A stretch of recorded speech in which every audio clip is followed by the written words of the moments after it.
The iPhone 14 is one of the best smartphones out right now, and it has some subtle updates compared to its predecessor. And speaking of predecessor, if you have the iPhone 13 right now, is it worth upgrading to the iPhone 14? Let's find out.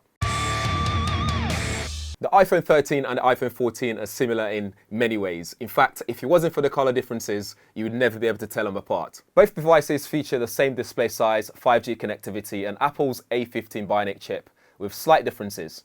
Nevertheless, if you're due an upgrade or in need of a new phone, the iPhone 14 offers a number of upgrades such as additional GPU core, emergency SOS via satellite, the photonic engine, and action mode. In terms of the design, they're very identical. The camera placement on the back, the lightning ports on the bottom with the speaker grille, the power button placement on the right side, the volume control and silence switch on the left side, and the SIM card tray, all in the same areas. On the front, you have the same notch and the same display.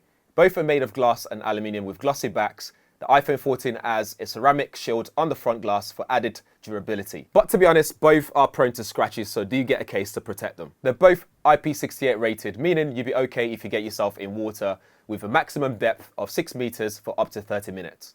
The iPhone 14 and iPhone 13 have the same 6.1-inch OLED displays with HDR support, 800 nits of brightness on standard content, and 1200 nits of peak brightness when it comes to HDR content, so they're both just as bright. For you, all this means is whether you're reading a book, browsing the web, watching videos on the go, the brightness levels in different lighting conditions are really good for consuming your content. Although the camera looks similar to the naked eye, the iPhone 14 has a slight upper hand when it comes to the camera quality. Both devices feature a pair of rear 12-megapixel cameras, so a main wide lens and an ultra-wide-angle shooter.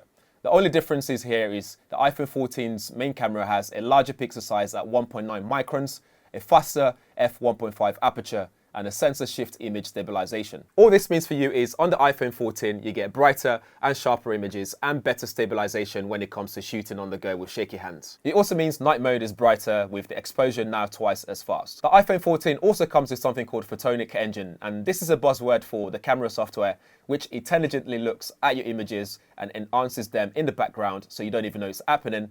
So this is great for better photos in low light. All that said though, if you're only going to be sharing your photos on Facebook and sending it to family and friends, it doesn't really matter what the differences are between these two. It's really hard to tell the differences. iPhones in general perform really well in terms of day-to-day use, playing games and so on. And the iPhone 14 and the iPhone 13 are no slacker when it comes to performance. Both of them are powered by Apple's powerful A15 Bionic processor, but don't be fooled because the iPhone 14 has a 5-core GPU for boosted gaming performance compared to the iPhone 13's 4-core GPU. This is not to say you'll notice any difference in reality. That said, they can both play Call of Duty with no issues at all, no glitches, no lag, it just works really well. So I wouldn't consider that to be a deal breaker when it comes to upgrading from the 13 to the 14. Of course, performance isn't just about the processing power and gaming capability. Yes, it's fluid and very smooth, but how long can you use it for?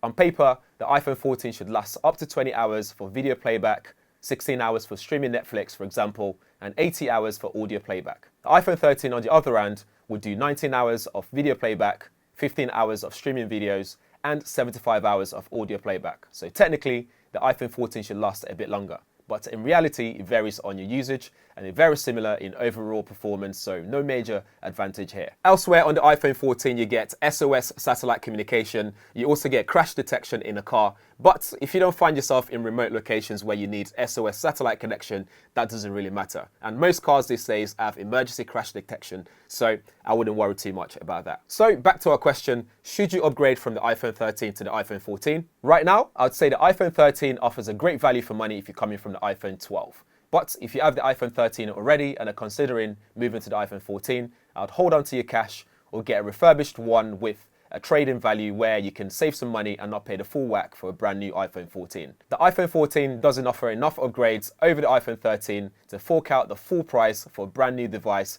if you're coming from the iPhone 13. Over to you though, what do you think? Would you go from the iPhone 13 to the 14? If so, why? If not, also let us know in the comments below. If you want to find out some of the latest deals on these devices, check out the links in the description area.